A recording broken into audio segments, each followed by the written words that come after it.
Alright YouTube, it's Shadow King Nazru, and we got some more Digimon Time Stranger gameplay footage. Shout out to Noisy Pixel for providing this footage for us to react to. Let's get into it, shall we? Looks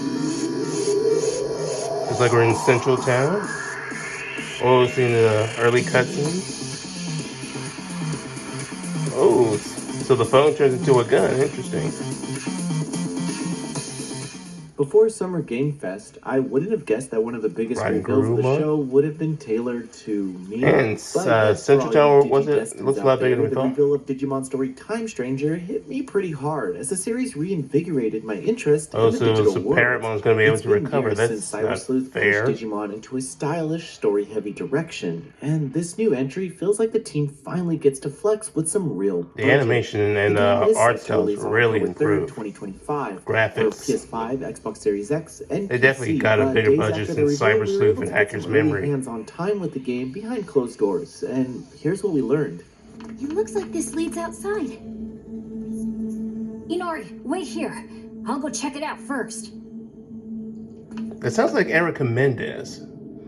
Is that her voicing the Digimon? I graduated from Southern New Hampshire University. Oh, for good grief. When I had time, I went on our website, I spoke to an admissions counselor, we applied right then and there. That's when the journey really begins. Going through the program, having the support that I had really helped me understand what I can accomplish. And I learned this just by taking classes at night while working a full-time job. The resources at SNHU are incredible. I think if I was back at the beginning, I would choose SNHU all over again. Nobody cares. Whoa! So I believe this is called Central Town. It looks like we're getting this really early part of the game. Amazing! Are all of these Digimon? In Digimon Story Time Stranger, you begin in Tokyo as a secret agent pulled into a strange case involving exploding things and digital anomalies. There's a shadowy organization involved, you know the drill, and they toss you into the digital world, now rebranded as Iliad. The setting takes cues from Roman and Greek myth, so you're looking at marble structures, ruins, and a vibe that's part fantasy, part futuristic chaos. Even though you're exploring this new world, the story still grounds itself with real-world segments and a heavy focus on human Digimon bonds. There might also be some time travel shenanigans as well, but the specifics are still pretty under wraps. For now, just know that this isn't your usual data-driven isekai. Combat in Digimon Story Time Stranger is turn-based, but it has some layers to it.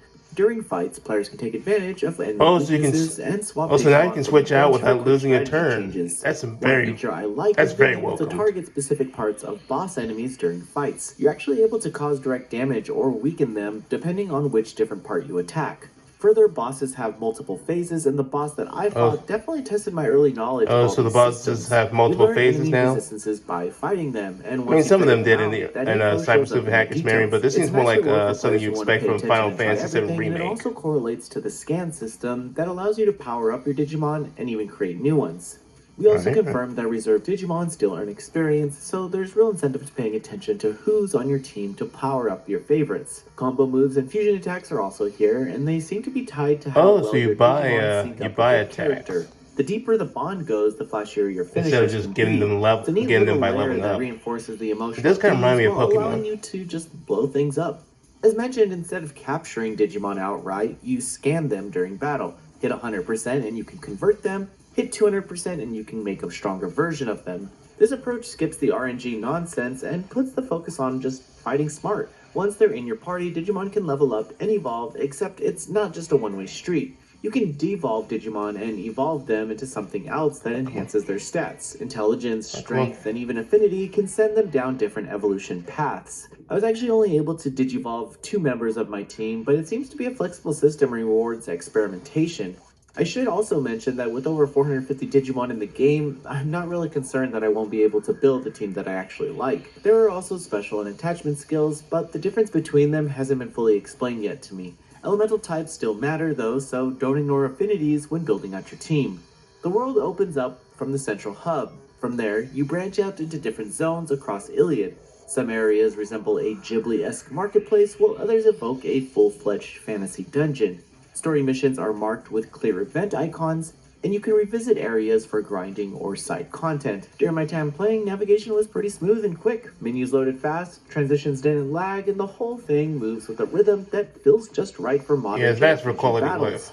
Oh, and also, you can ride the Digimon. Oh, look, it's Not the every Zero single Two one of them, squad. but enough of them to matter. Yeah, look over It was there. also explained to me Vmon, that they all Hawkmon, have unique animations as well, Armadillomon, so it doesn't seem Wormmon. to be just a copy and pasted mount. Nice reference. It's a small thing, but I think the approach to detail is what's going to make this a standout entry in the series. After spending about 30 minutes playing, it's clear that if Digimon story Time Stranger wasn't on your wish list before, it probably should be. This could easily be a new beginning for the Digimon story series, but I'd also like to see And look, it's the another Digimon Tamer survive in Squad. my You got time. Gardramon, Regardless, more Lopmon, Digimon is a Terriermon, good thing. Impmon, and Now, Renamon. enjoy some Oh, we're gameplay. missing his Guilmon. And, oh, look at the fire animation on Guilmon's tails and her feet. And they even have the English voices for the attacks. Nice. I can see why. I'm starting to see why these cost $70, even though it's kind of pushing it. I'm counting on you. And like I said before, you can switch out your Digimon without costing your turn. That's a nice improvement.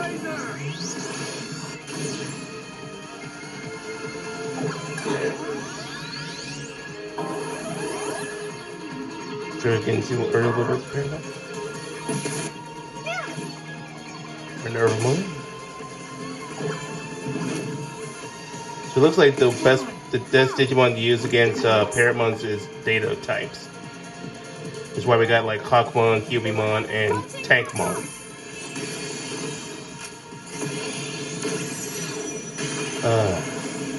So you can use the cell phone gun to boost up your Digimon.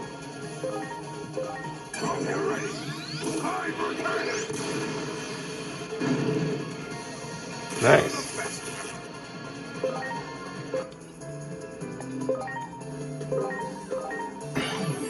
Please?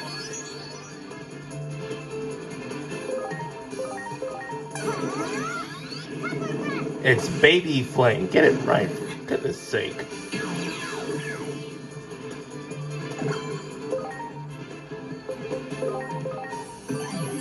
I'm counting on you.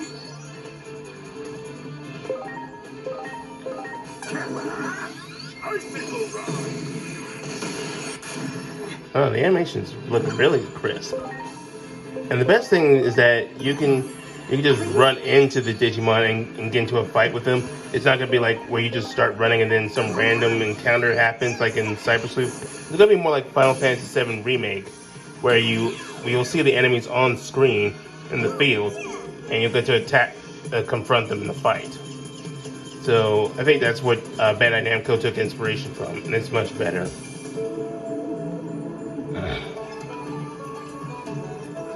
So you go to Mushroom on to buy some meat, dub with your evolutions and building bonds with your Digimon, as well as boosting their stats.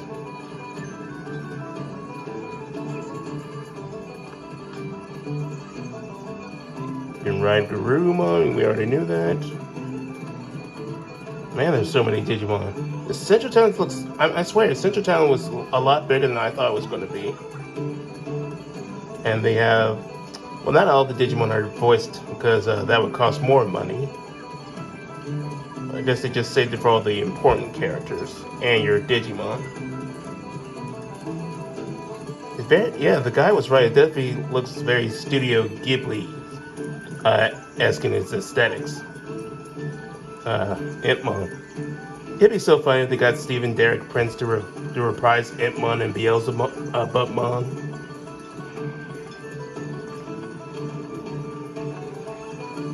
Gonna be a lot of exploration for Central Town alone and what other areas of the digital world. Oh, the 02 Adventure Squad. I mean, not 02, 01. The original OG Digimon. With,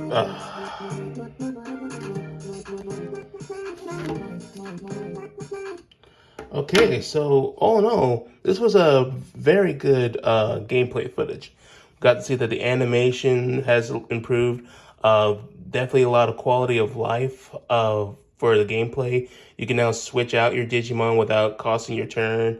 Nice that they got the voice actors to say the attacks, albeit some of them are still translated incorrectly. Was nice to see how we're gonna see how Digivolving works, how you can have encounters, uh, how they changed, how you learn certain techniques. You can actually buy some techniques. Kind of reminds me of Pokemon. Um, I'm glad that they made some of the boss battles more cinematic, which means they definitely put a lot more effort and budget into this game than they did with Cyber Sleuth and Hacker's Memory. Don't get me wrong, I love those games, but you can tell these cut some corners there. Um, Character models look more polished. Central Town was a lot bigger than I thought it was going to be, which means we should probably expect that same degree of detail um, for what of the others land zones of the digital world in Iliad. Let's see. It was nice to see some references to other Digimon stories from the anime. We saw Zero Two, Tamers, the OG Adventure. I've heard some people even said they saw Mummymon and Arukenimon there. So that was also another Zero Two reference. Probably see some other things like Frontiers, Data Squad, and Cross Wars. But all in all, you could definitely tell there's a lot of love and care put in this game. But definitely put a lot of effort, and they want this to be a big thing for Digimon fans. You guys tell me in the comment section below, what was your favorite part of this gameplay footage? I'll catch you mortals later.